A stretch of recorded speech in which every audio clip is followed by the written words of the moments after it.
Thank you for downloading from Digital Mindfulness. This is episode 29.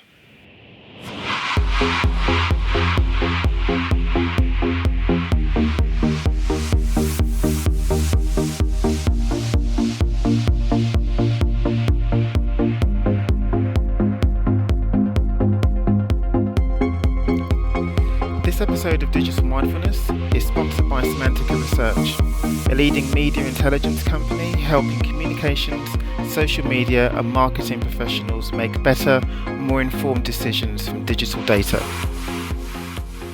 Hello and welcome to Digital Mindfulness. I'm thrilled this week to welcome to the show Nathalie Nahai. Nathalie is a web psychologist, international speaker, and author of the best-selling book, Web Influence, The Psychology of Online Persuasion.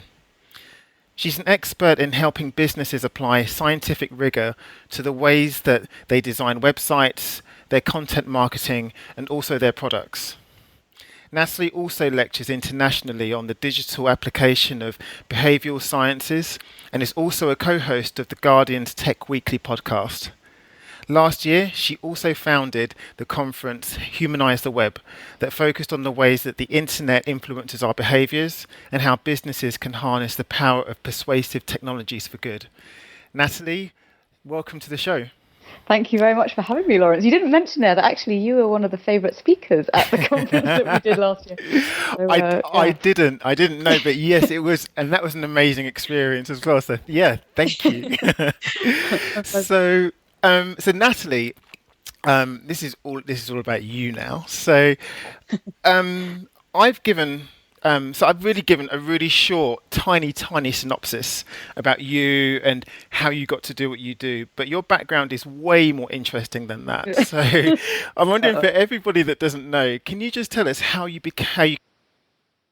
I'll try and keep it brief. Yeah, sure. So I had several loves before psychology. The first was art and the second was music. So I'm actually a trained musician, classically trained in violin and then self-taught in guitar, and I've done lots of music.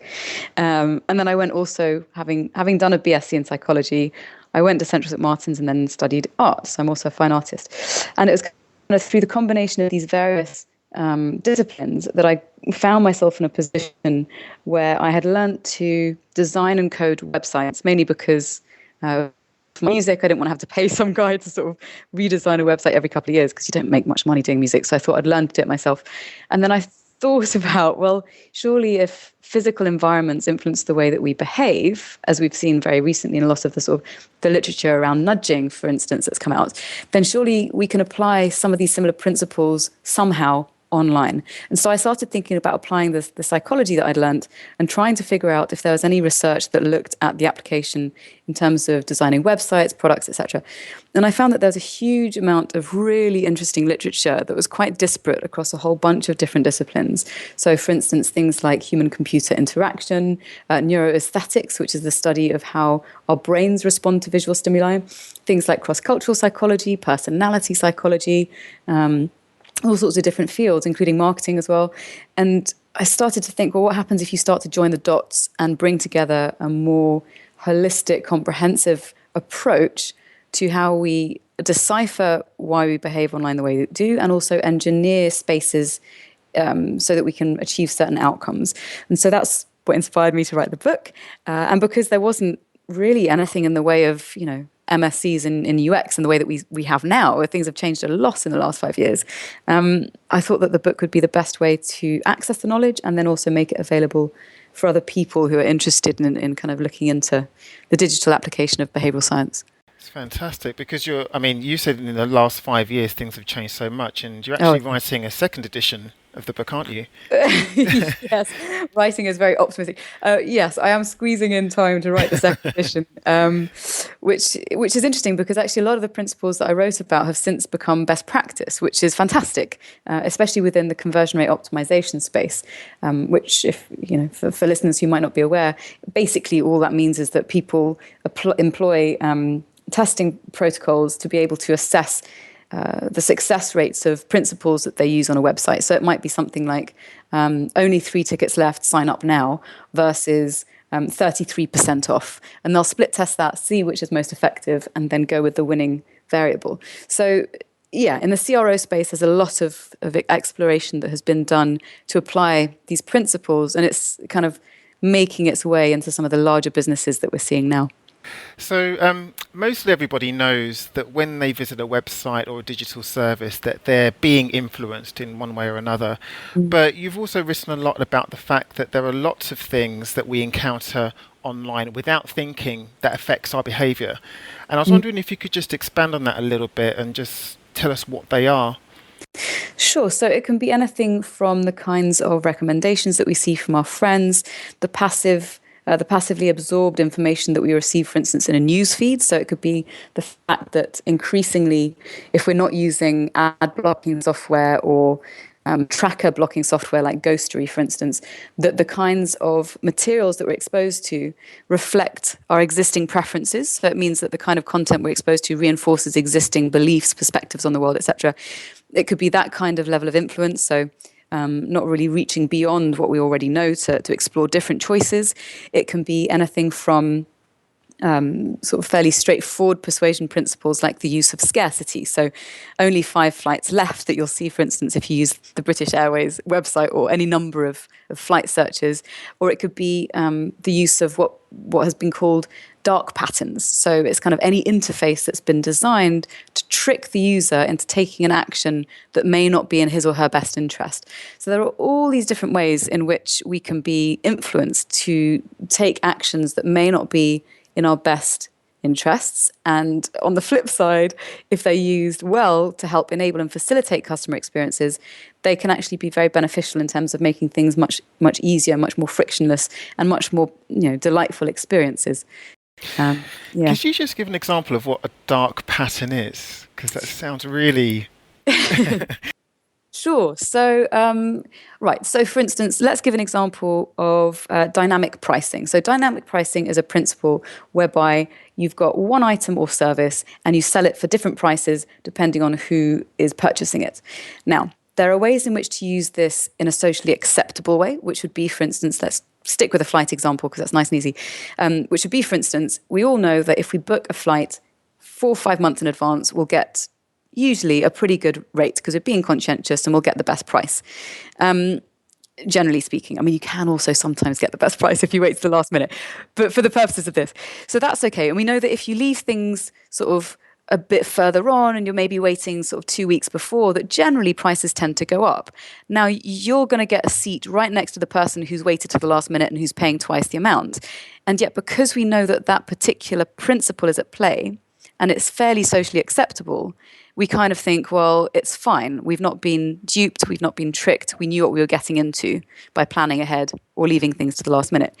If, however, people are employing or companies are employing this principle, the principle of dynamic pricing, for instance, to see what prices to give you dependent on if you're from, for instance, an affluent area, so a postal code, geolocation, or if you're accessing a website from a more expensive product, like we heard a few years ago with people using the Safari browser, which is found on Apple products, being shown more expensive items and holidays and stuff. Or it could even just be the fact that you visited booking.com for the second time, and so they give you an inflated price. And when you clear your cookies or you try it with a different IP address or using a VPN, you suddenly get a much lower price. Those latter examples that I've just given of dynamic pricing are kind of methods of getting people to take choices and make decisions that may not serve them, that are not necessarily fair. And there are whole bunches of others that are more kind of engineered than that. Do you find that, that I guess the general internet user, do you think they're aware of things like dynamic pricing or these dark patterns? I think most people are aware, for instance, when they see something flashing up in red letters, kind of 3 people looking at this page right now, or 5 of your friends have already gone to Ayia Napa or whatever it might be. We do register these things. And I think because they've become so ubiquitous and you see them, many, many different places online, that there is this sense of ambivalence about our exposure on a day-to-day basis to these patterns, but it doesn't mean that they're any less effective. And in fact, quite a lot of research around influence and persuasion principles has found that even if we're aware, explicitly aware, that someone or something is using a persuasion principle in order to affect our behavior, that we're still susceptible despite, being forewarned. So, so it's almost a moot point, kind of thinking, well, am I being influenced? So I know these principles. I go on the BA website and I'm still influenced through that sense of urgency of, oh my God, I might miss out on this lower price if I don't book now. So, yeah, it's a bit tricky. Gosh, because there are some people that say that actually technology is benign, right? That this stuff actually doesn't have an effect on us. That actually this is all just humanity playing itself out, and that the technology is just another medium. But yeah, well, that's a very interesting one. I've had quite a few debates around this. I mean, I think if we look at the evolution of the internet and the way that it was, so physically the structure is an open infrastructure framework. So it's not centralized anywhere. So it was designed to be something which was fairly open and enabling people to share in a much more sort of transparent, equal way. And that's kind of what the promise was initially when people started using it. And the early forums that people saw, being able to exchange information freely. And there was this utopian infancy of what the internet, looked like. And then, of course, companies come in and they realize that they can start commercializing. So you have the human element, one aspect of what it is to be human. And then you've got a second aspect, which is kind of, I suppose, societal and capitalist and economic frameworks that get laid on top. And companies kind of start thinking, well, why don't we monetize this like we can monetize, anything? And so I think when we're looking at the way in which technology can be used as a tool, at its inception, I think the intention was one of being able to share things openly and one of collaboration. As it developed and it sort of splintered off into various different tools, and people sometimes talk about kind of the walled web, so the idea that the web is becoming fragmented, so the walled garden of Facebook, which is highly monetized in terms of the information that people give, or it could be a walled garden of, for instance, pay-for services like the Sunday Times. That the web has become something really quite different, and that the technologies that are now developed as part of this structure are designed with specific goals in mind and do therefore influence our behavior if we choose to engage with them. So for everyone listening, we all use email. We would have thought it would have landed on its arse by now and died, but it hasn't. We spend countless hours wasted on this wretched thing. And the purpose of email is for us to send email and receive email and keep using it. I don't think it's necessarily that valuable, but the intention is to use more email. And so the question there is, well, is that an intention that results in positive outcomes for people or more damaging outcomes? And then how do we make a choice as to how we're using it so we're not being used by it? Do you think people, though, I mean, I guess going back to the average internet user, but do you think people are in a position to even make that choice? Do you think they're even aware that there's a choice to be made in terms of how they can use technology so that it either benefits them or? I think most of the time, no. I mean, I think it's really tricky because everything is designed to kind of elicit certain behaviors, and all the notifications that, if you look at, let's take an example of default settings on your phone or whatever smartphone you have, it would take probably about 3 hours to go through every single default setting for all of the apps that you have installed, even the basic ones that are already pre-installed in your phone, to make sure that you're not getting notifications, that you're not sharing data if you don't want to be doing it, that you're stripping out geolocation information, that you're not linking up accounts accidentally and sharing data with different circles of friends and different, So it actually takes a lot of conscious effort to, first of all, figure out that actually these defaults are often not in your favor in terms of if you're wanting to have more control about the level of interruption in your life and the amount of data that you share. And then to decide to go and find out how to change some of these things, because sometimes they're not the most easy of defaults to change, and then to go through the effort of actually making those changes. So it's quite an involved task that demands quite a lot from a cognitive perspective. So through all of your research that you're doing now into human and business behavior online, what are some of the trends that you're most excited or intrigued about? Oh gosh, there's loads. So I think there's a really interesting tug of war going on between our desire for personalization and our increasingly agitated frenzy around what it means to have privacy and whether it can be achieved and at what level we're willing to kind of trade one for the other. So I think personalization and privacy is an interesting coupling. I think another is around generations and culture change. So, for instance, how the web is shaping our values, our needs, our aspirations, and how that changes based on whether someone's accessing the internet from, for instance, France versus somewhere like Hong Kong or something like this. So looking at how culture is being disseminated and influencing people in their sort of real lives and physical lives. Social media and connectedness. So this trend that we're seeing now about people exploring what it means to be connected all of the time and whether it serves us and whether we can attribute increased uses of social media platforms such as Facebook to being the fundamental causes of things like increasing narcissistic behaviors or increasing expressions of depression, or whether these platforms are merely providing a forum within which people can express these elements that are already there. So there's a whole bunch of interesting stuff around that. And then in terms of what businesses are doing, looking at trends around data ownership. So businesses are starting to say, okay, well, we want to make sure that you trust us. Our reputation is important. Our relationship with our customers is important. So how can we start to reframe the value exchange between what we provide our customers and what they choose to share with us? So a great example of this would be, for instance, Forbes and GQ that recently have started using ad blocking detection software on their websites. And I always use an ad blocker and a VPN just as basic practice. And when I visited the site, it says, look, we know you're using an ad blocker. Please stop using it. So you refresh the page. They're still aware that you're using an ad blocker. And the second prompt comes up and it'll say something like, you're still using an ad blocker. We'd like to offer you 30 days of an ad light experience. So they start to barter. So there's a sense that there's a negotiation to be had and that customers, that all of us are starting to realize that we do have choices into how we interact with entities and platforms and businesses online. Okay, so going back to your point about personalization and privacy, do you think then that companies... the point to me looks kind of moot. Like companies, if they want to give us a more personalized service, that we are actually going to have to give away more of our personal information.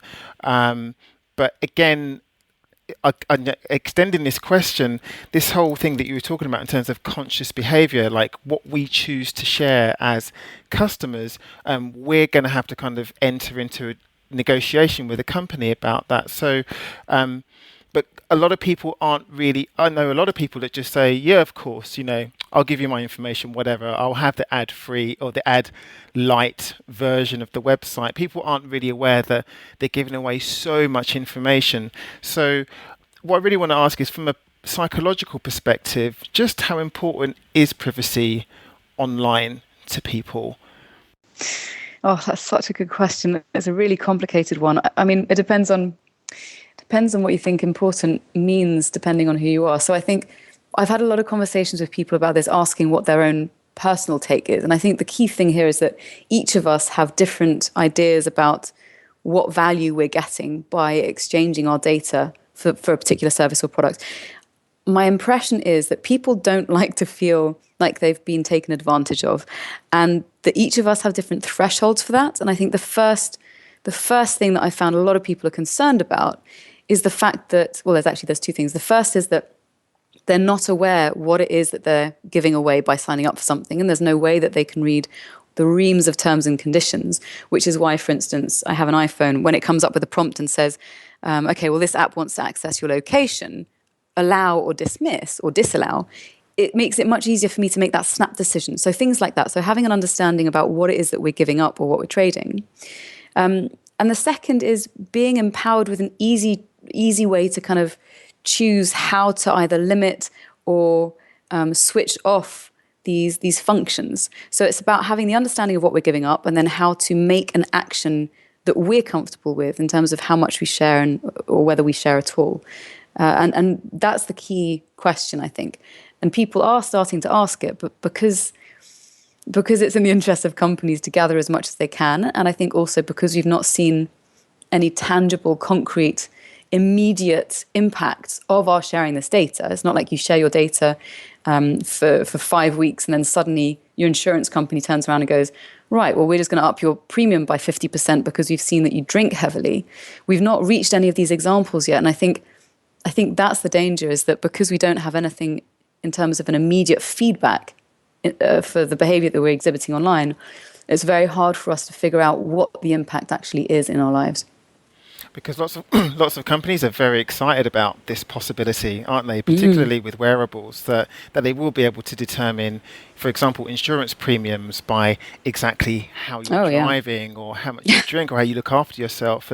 But this, I don't know, when you speak to people about this kind of thing, they seem to get quite, they tend to get quite afraid from this. It seems to be that there's a very kind of thin line between what we can do online and the data that we have and what people actually want to have happen. And do you think that there is a good relationship, or there is a good kind of discussion happening between the people that create the actual tech and the people that use it? I think it depends on who you ask, and it depends on where in the world you are. I mean, I think one of the things that I found really interesting that I've only actually noticed in terms of a trend in the last year, so it's actually quite recent. When I went to the Web Summit in Dublin in 2015, there was a lot of talk sort of around the speaker areas and also among delegates about the shift in the conversation that people are starting to have that looks at the culture in which technology is made.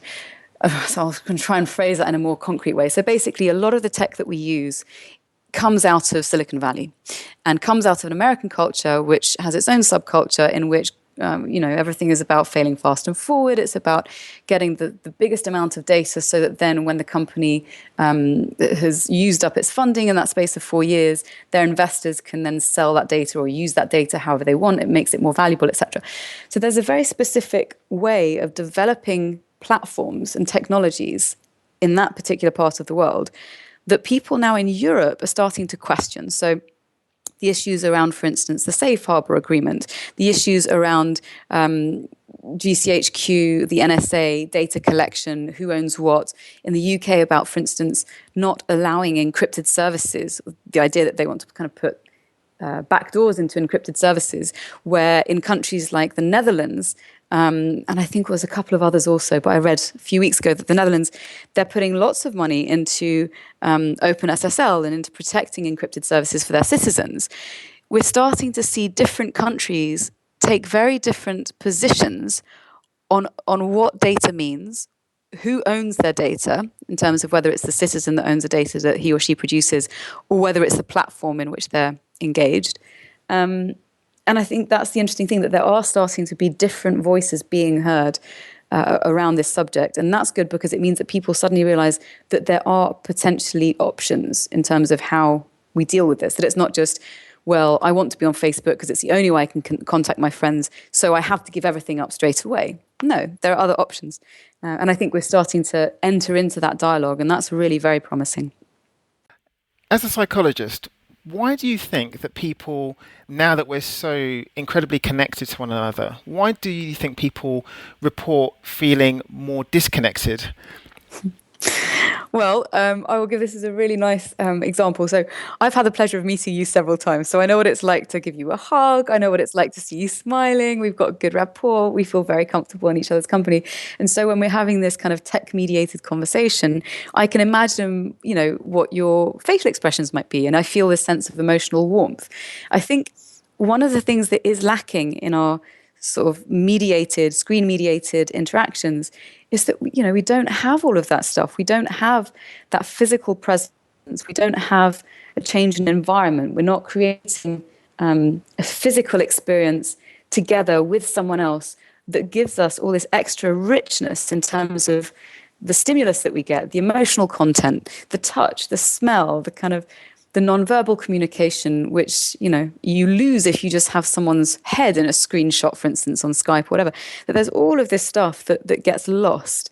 And I think that it was another interesting point that this is certainly not mine, but it was a fantastic conversation I had with Dr. Gillian Isaacs Russell, who's a psychotherapist who came on to the Guardian Tech Weekly show. And she's just recently written a book called Screen Relations, The Limits of Computer-Mediated Psychoanalysis and Psychotherapy.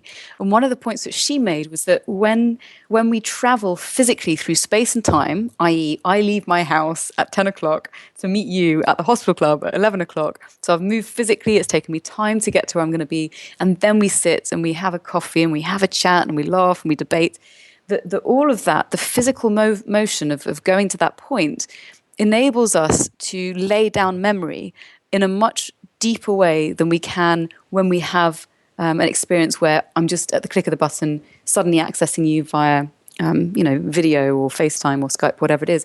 And that the neural underpinnings of physical motion are also active in the laying down of new memories. So that there's a sense that, when people say that they can recall an in-person meeting in terms of the content that was shared much better than, for instance, a Skype meeting, there is some neuroscientific research to suggest that it's the physicality and the absence of that makes the difference. See, this is really interesting, and this leads nicely on to my next question, because just today, Facebook has announced the launch of Reactions, the like button alternative that allows you to express a range of sentiments from anger to sadness and even love. So I'm interested, just given what you've just said, what's your reaction to this? Like, from a business perspective, the more granular the information is, I guess it's a gold mine to them, this kind of thing. But do you think that this will enhance people's digital experiences? Oh, well, full disclosure, I'm not a fan of Facebook at all. I think they're unethical in their psychometric research processes, the fact that they don't require consent in order to test people who are unsuspecting, all of this stuff. So I'm highly biased against Facebook as a platform, which is why I'm not on it. And which is why also I think that if we're talking about the value exchange again, which is what this comes down to. So on the one hand, like you mentioned, the quality of experience that we get online versus the value that Facebook gets, which is extraordinarily accurate sentiment analysis in terms of how are people feeling, what are they describing in terms of their emotional states if we serve them particular content or whatever it might be.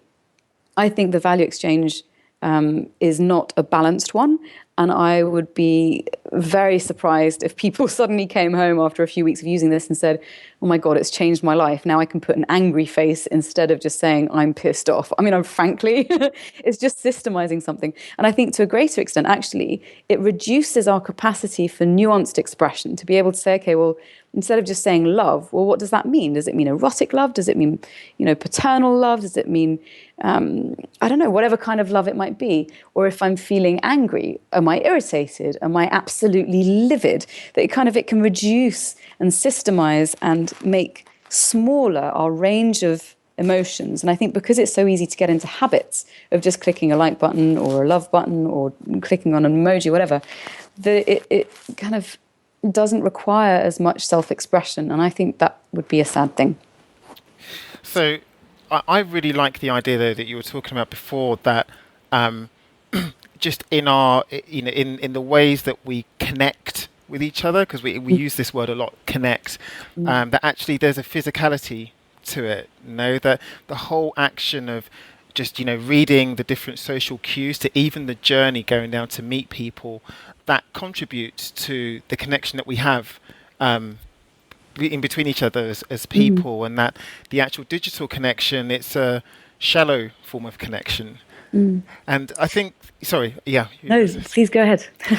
I was just going to say that that this is really, really interesting because I think that in the discussions that I've had on digital mindfulness, lots of people from the research that I've uncovered seem to be quite comfortable with this, and they believe certainly that that emotion basically is just a series of different data points. It will be able to kind of express this online, and once we're able to do things like have video calling, and once we're able to strap computers to ourselves or inside us, and do all of this, that actually this will be able to kind of replicate real human connection. But I'm just interested to know whether you think actually this is possible, and whether, I don't know, it's preferable.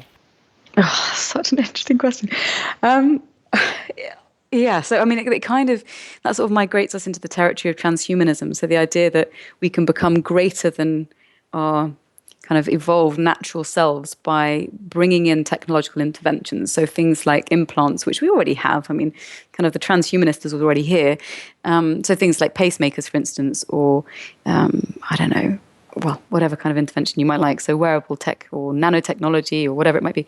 I think what's interesting when we talk about these sorts of things is that in order to replicate the human experience and what it means to be human and to be connected, we have to somehow be able to understand and map out all of the different elements of our physical body that enables us to have such rich experience. And it's only in fairly recent years, I think, that people are starting to talk about different systems being incredibly interlinked. So we've moved away from this duality of thinking that we're sort of, body and mind, so that we think with our heads and the body just kind of follows, or that there's an emotional component which sits separately.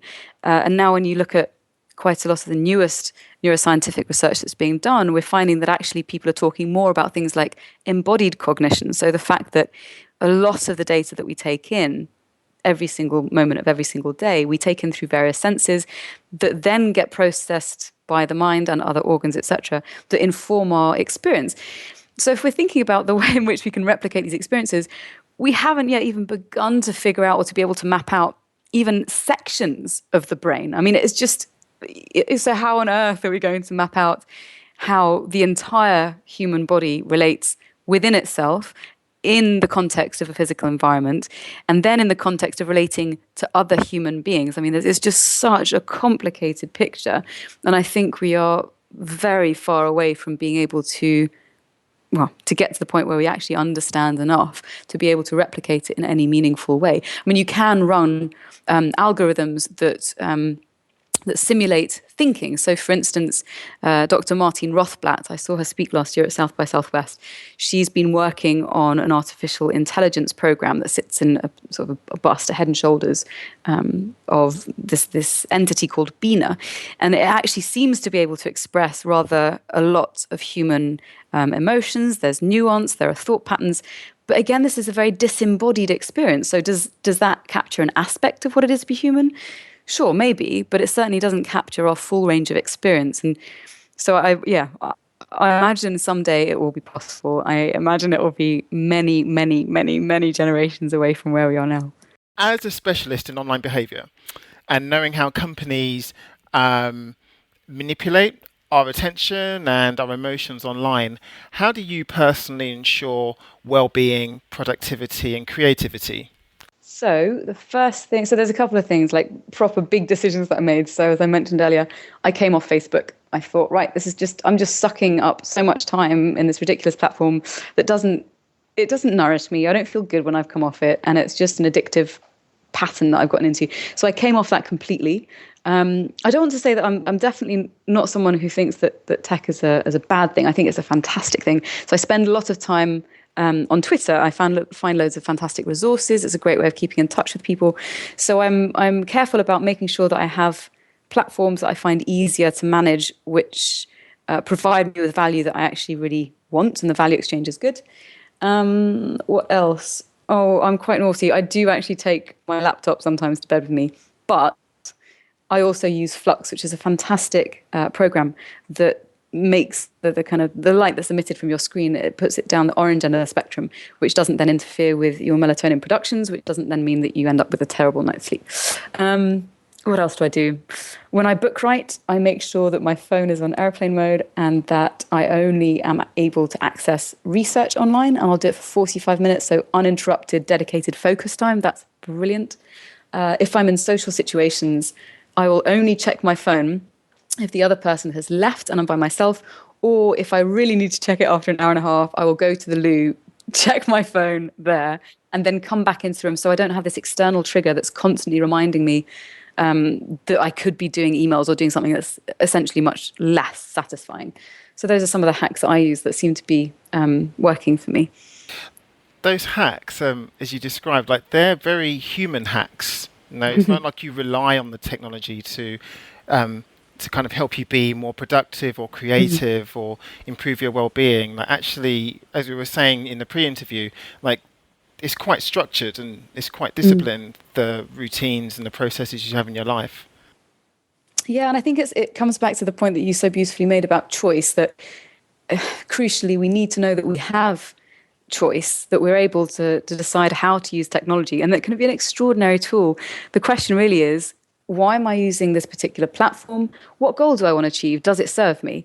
And so, for instance, with things like any kind of social platform, great. If you're getting value from it, wonderful. What's your goal? Is it to connect with people? Yes. But you also might have another goal to be able to have sustained attention and get some really wonderful thinking done and get into flow, in which case making sure you structure your time so that you can have both. It's just about deciding what it is that you feel will be most fulfilling and then figuring out the best way to achieve that. And that will look different for everyone, I think. Fantastic. Nathalie, unfortunately, we've come to the end of the interview.